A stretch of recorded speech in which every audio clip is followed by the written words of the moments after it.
So without further ado, the purpose that we're here today is to consider these new laws, these changes that are coming about in terms of um,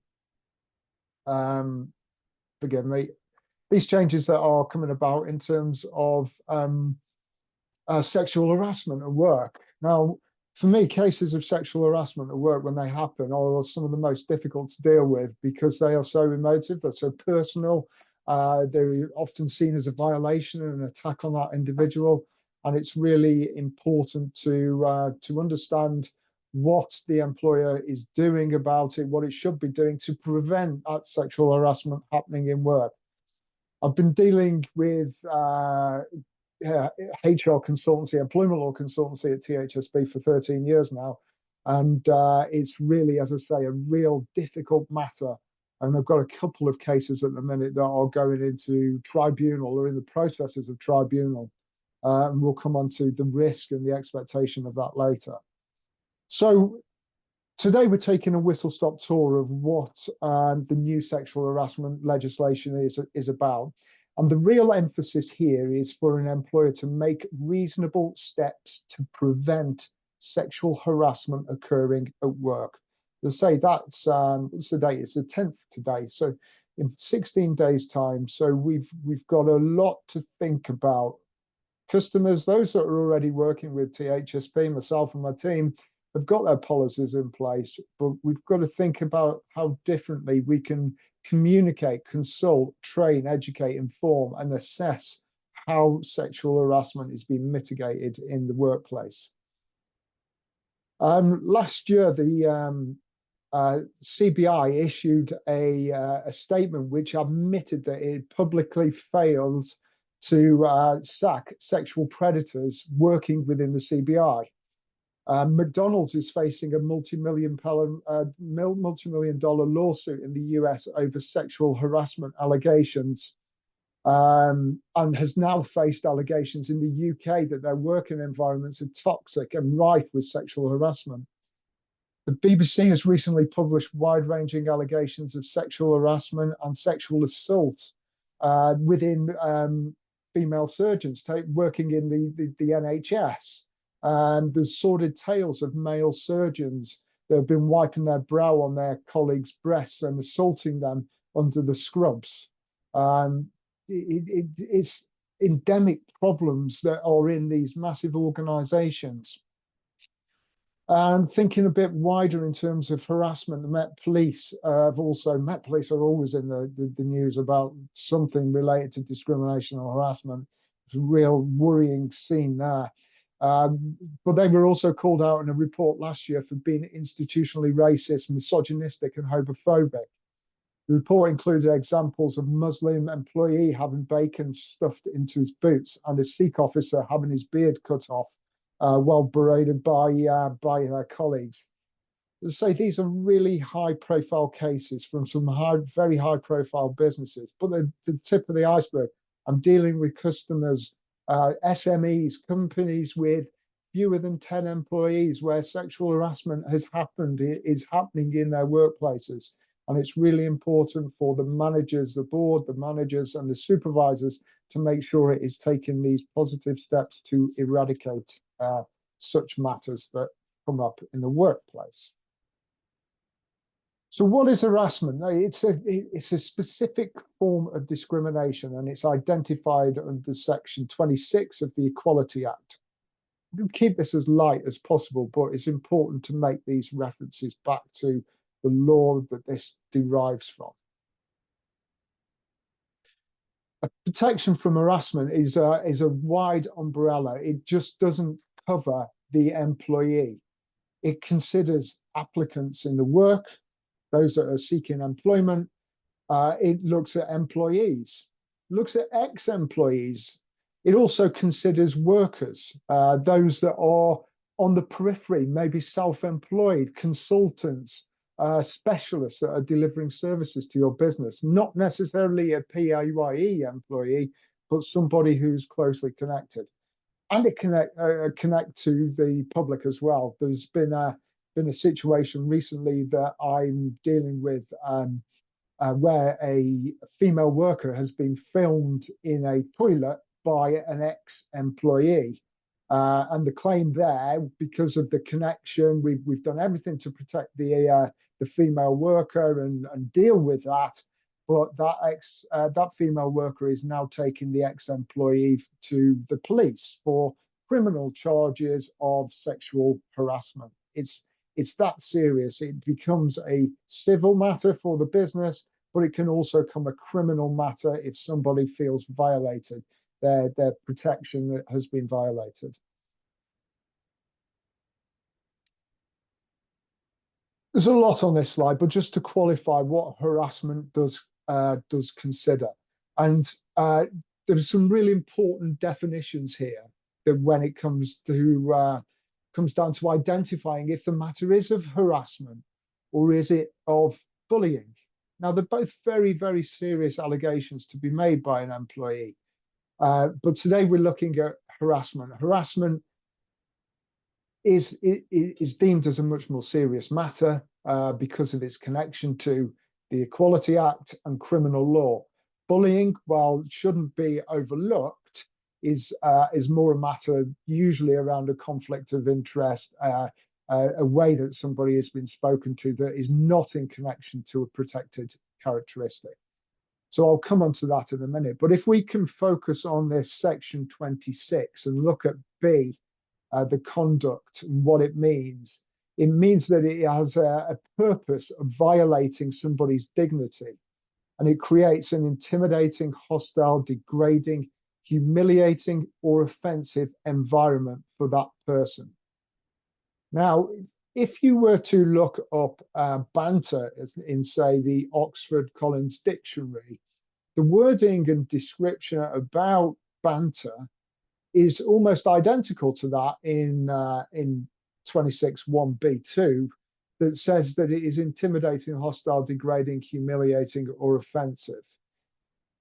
The real crux of this, though, where it becomes harassment, and you flip over to the other side of this page, it looks specifically at the protected characteristics that it is in connection with.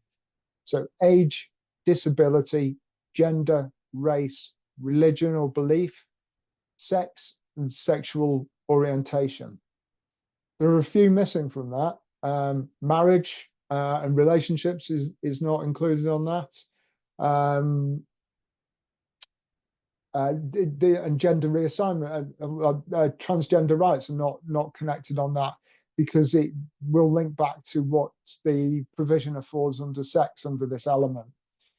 So thinking about harassment in the whole context, it's in connection to those protected characteristics: age, disability, gender assignment, race, religion, belief, sex, or sexual orientation, and it has a purpose of intimidating, hostile, degrading, humiliating, or creates an offensive environment. So what is unwanted conduct? To put this into context, it's unwelcome or uninvited by the person by whom is receiving it. The employee doesn't need to object to it, and often they don't. If there is a physical violation against that individual, they are often shocked and unsure as how to deal with things. Other people don't want to cause a fuss. They think that if they raise an issue, they will be treated less favorably. Their opportunities might be removed. Managers might not take it seriously. And the motive of the harassers are largely irrelevant. Most of the cases that I deal with in terms of sexual harassment are not predatory. They are acts of banter that have gone seriously wrong. A situation with somebody trying to undo someone's bra strap. I've had managers jumping on the back of an employee who's crouching down to get something out of the cupboard. They are acts where the manager has crossed the line. They've done something that they really shouldn't have done in reflection, and they acknowledge that after the event. But it's unwanted conduct. It was unwelcome, uninvited. In both cases, the employee didn't want to complain about it. It was somebody else that brought it to the attention of their managers, to the directors. And as I say, the motive perhaps wasn't predatory to harm that individual, but it was banter that went wrong. It crossed the line for sure. It caused an act of an unwanted conduct of a sexual nature in these situations. Now, I'm an advocate for banter. I started my career in construction. I worked on site, tomfoolery, pranks, setup, jokes, wind-ups, physical and mental banter was really rife. And banter psychologists, people from Harvard and from Cranfield and the occupational health industry say that banter is a really good thing for work, and it is, and it shouldn't be quashed. But there are good examples that I've just mentioned where banter becomes too much. It crosses the line. It causes a violation of that person's dignity. So where can it happen? We have to think about workplaces in a wider concept. It's not just the office. It can happen in social situations. A lot of people are meeting in remote locations, coffee shops, hotels, restaurants, parks, going for walk, doing social things together. There's been a real rise in team collaboration through more social activities, which is great. It's really, really important. But it's important also when you're making these arrangements that the liability and the expectation should be considered. The behaviours of those that are attending should be communicated and made clear to everybody. Another case that's just come to mind was walking around a workshop and seeing inappropriate calendars on the wall.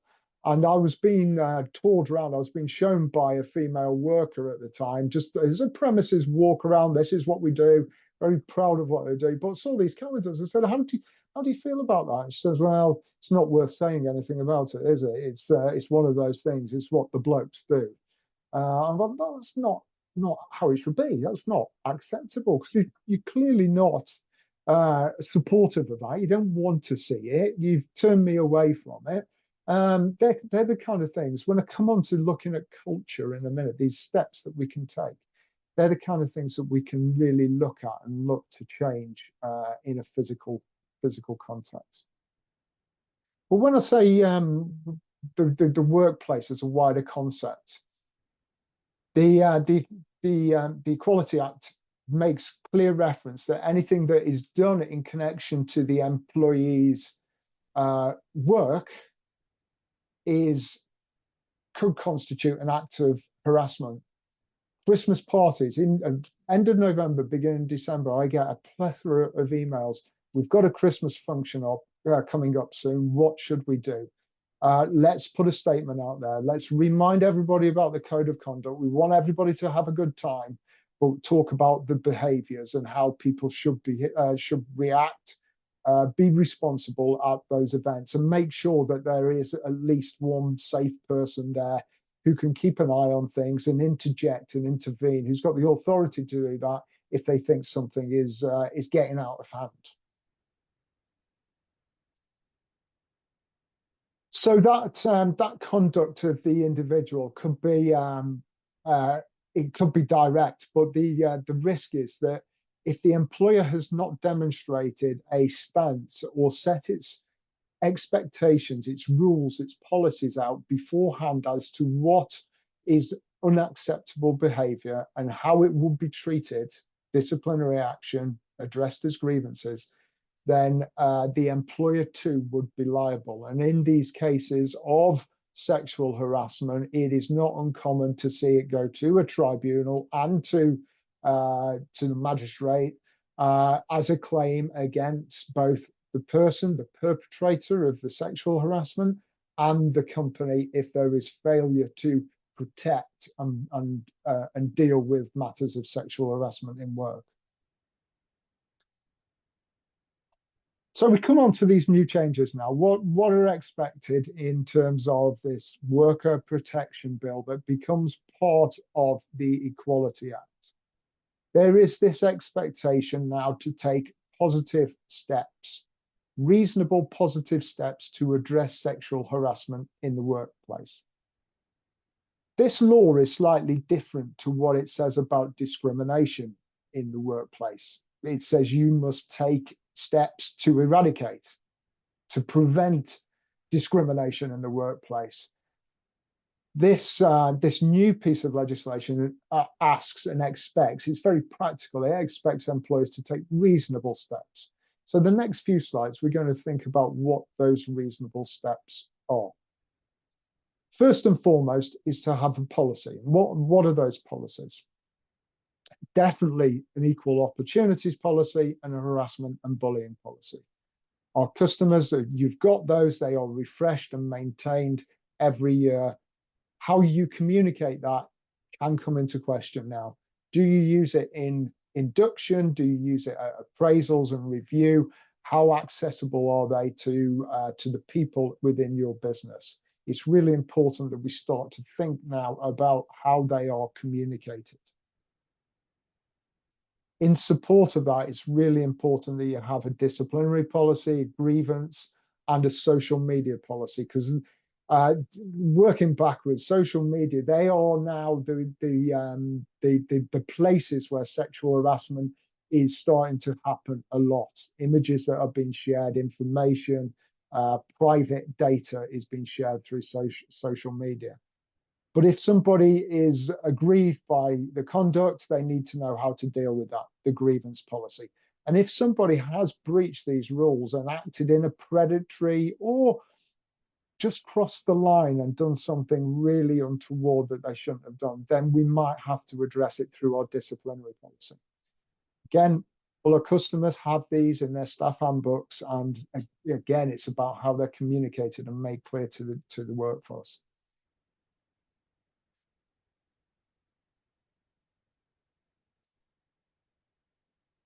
Moving on to how we evaluate and we look at the culture within the business, it's really important to think about how we evaluate the approach the business has to the new duties to take reasonable steps. So step 2 is about culture. Sorry for jumping back there, just to make that connection.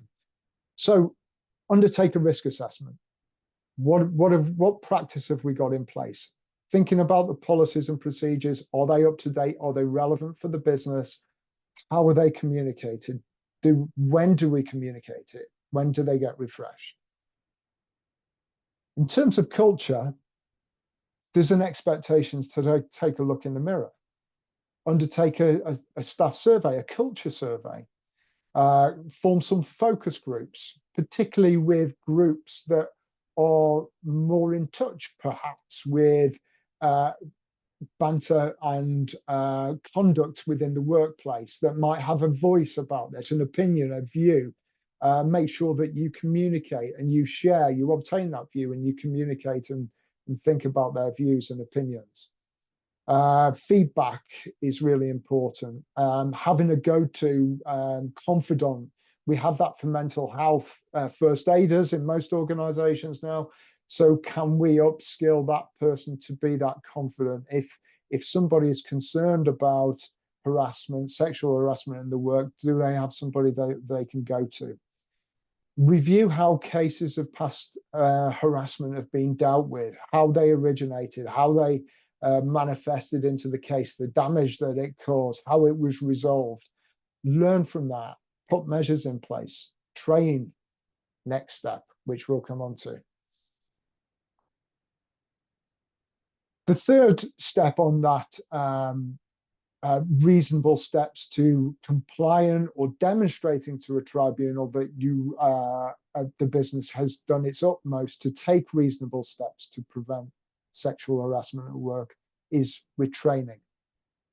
Now, training is really important. There is a plethora of training out there, e-learning, online modules, there are books, online videos. There's lots there.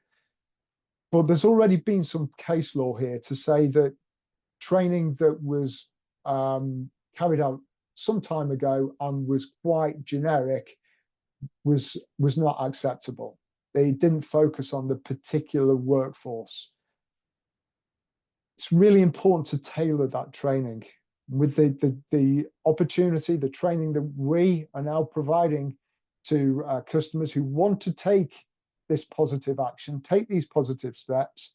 We're taking the time to understand the culture, to understand the problems, where they might arise, what the banter levels are like, any past cases, any history of harassment in the workforce, and then to tweak and tailor that training to be specific to that organization. We're looking to train the managers. It's really important that they have a really good understanding of what sexual harassment looks like and how they should deal with it and positive steps they should take. For supervisors, I think probably e-learning is suffice. It would meet the expectations. E-learning training, 30 to 40 minutes. It's cost effective, done at a time that you can accommodate for the worker, and it demonstrates that you've raised the awareness of those supervisors. But managers, I think, need to have more bespoke face-to-face training to ensure that they understand and have the tools to deal with sexual harassment at work, not when it happens, but to prevent it from happening. And these steps that training includes is to identify what harassment is. This webinar, we've touched on a few things. I've dropped a few things in there.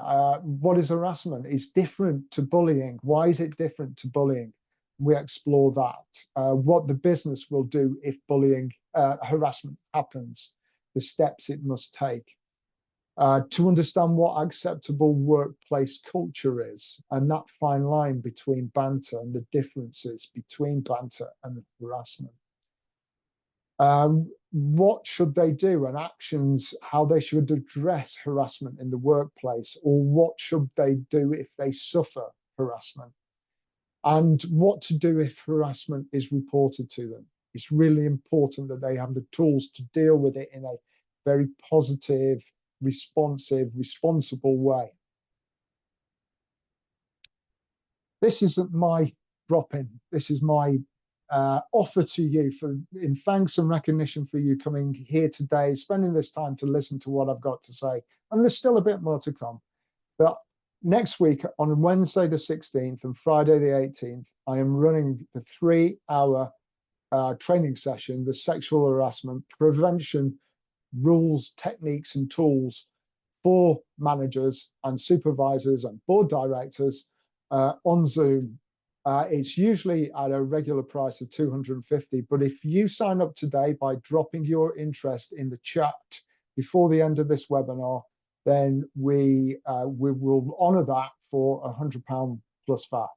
You get a certificate at the end of it. You get a pack of handouts and slides, and I will present you in a PDF presentation that comes. So if, for heaven's sake, you were to get a tribunal case land on your desk through the post, in the email, we've got a real strong defense there to say, here we go, we've invested, we've spent time, and we've trained ourselves in sexual harassment laws and expectations.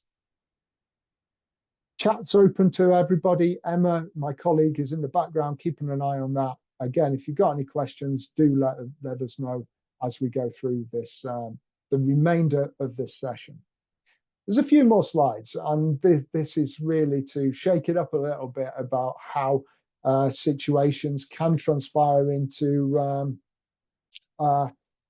quite difficult, nasty, damaging, confrontational employment claims. Firstly, there are mainly 3 ways of defending harassment claims. First, you can challenge the employee's account of the events. You may not accept that their manager acted inappropriately or their colleague said anything inappropriate. This is sometimes called the he said, she said argument, or vice versa, the she said, he said, because sexual harassment does affect both sexes. Secondly, you can argue what happened didn't amount to harassment. Was it bullying? Was it really one of those protected characteristics? And the third that we've been focusing on is that you can demonstrate that you've taken those reasonable steps by having good policies in place, that you've done a culture survey, that you've consulted through focus groups, and you've taken on board any findings that have come from that, and that you've trained managers and supervisors into what equality of opportunity and harassment and discrimination looks like and what their duties are. The cost of harassment cases can be absolutely profound, and going into to masses and of penalties and awards that can happen. Harassment claims are built up in three ways. There's the loss of earnings. So by virtue of the employee's loss of opportunity for continuing employment, if they've raised a grievance by due to the conduct that they've suffered at work and are now sick, stressed, anxious, can't come back to work, how are they paid? If it drops to SSP, the differences in their loss of earnings until it is resolved could be a considered claim. If they lose their job, if they resign and say it's untenable, I can't come back to work, and then can't continue to seek gainful employment to mitigate these loss of earnings, then you look at the injury to feeling. On top of that, other aggravated damages, things that have continued, that have continued to prevent that person from working, that have caused psychological distress, that will prevent them from perhaps ever working at that level, in that kind of role, in that position, in those organizations that they're accustomed to ever again. The injury to feeling, the Vento band, comes from case law, Vento versus Yorkshire Police. And these are the current rates as to what that injury to feeling can look like in harassment cases. You see here where the marker is. It's about 35,500, £36,000 is the average award afforded to somebody who has had a proven case in tribunal that they have suffered unwanted sexual harassment at work, where the worker has failed to be protected from harassment occurring by anyone employed in that business. Going back to those reasonable steps now, what does this mean? Well, the award that is given, the loss of earnings, the injury to feeling, the aggravated damages, if the tribunal are not convinced that reasonable steps have been taken to avoid sexual harassment in the first place, then all of these awards can be uplifted by 25%. These are big numbers anyway. And to add another quarter onto that is something commercially you've got to really think about. Is it something that you don't want to do? Is it something that you don't think will ever happen in your organization? Is it something you're not willing to invest in, to take the time to have the policies, to assess your culture, to do some training while balancing off this potential that you can get a tribunal risk? I'm not trying to scaremonger anyone here, but I deal with customers with 3-4 employees that harassment has happened. It can happen in any organization at any time. Those that have experienced will vouch for that. These are absolute horror stories. We've been through loss of earnings. We've looked at the injury to feeling, and we've talked briefly about the aggravated damages. Now, these 4 cases, all the individuals were in quite senior, high prowess kind of positions where They were earning substantially, their pensions, their peripheral benefits, but more so their prospects of continuing employment were also very strong and open for consideration. This is where aggravated damages can really hammer the awards that are given by the tribunal. I just want to pick the facts. Bear with me a second while I just pick the facts. I don't want to get any of these wrong, but picking on the cases, just to give you a flavour of how these arose. So last year, 2023, the case of Callum, second one down, versus Chief Constable of West Midlands, awarded a female firearms officer over £800,000 for sexual harassment. Allegations included her being stripped to her underwear during a training session and comments made about her breasts. The large award was due to a finding that she would have risen up to a senior level had the harassment not occurred. She therefore had significant future loss of earnings, or what we've called aggravated damages. In Barrow, third one down versus Kellogg, Brown and Root, the claimant received compensation that included disability-related harassment, so not just sexual harassment.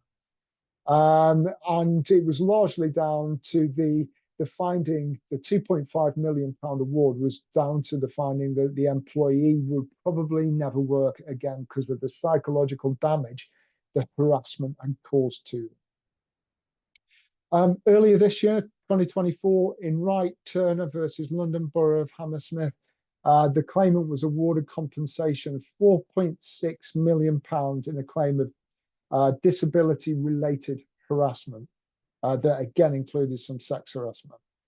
You just can see, the Giwa Amu case versus DWP was awarded £200,000 after claiming harassment relating to race and age. So there's some sexual harassment cases in there, but they're often multifaceted that consider all or a number of other protected characteristics. And through the training, we would explore that more as to what kind of disability or race relations matters might consider. They happen every day. Believe me, we're dealing with these cases every day. We're asked questions. Is this reasonable conduct? What should I do with these comments being made? My stance 100% is to deal with them. If they feel like they are going to violate somebody's integrity, violate their wellness, their well-being, have a personal connotation against them, then I would say address it as soon as you become aware of it. There's no harm in dealing with that if you deal with it in the right way, perhaps with a bit of training, perhaps even just by reinforcing the policy and speaking to the people that it involves.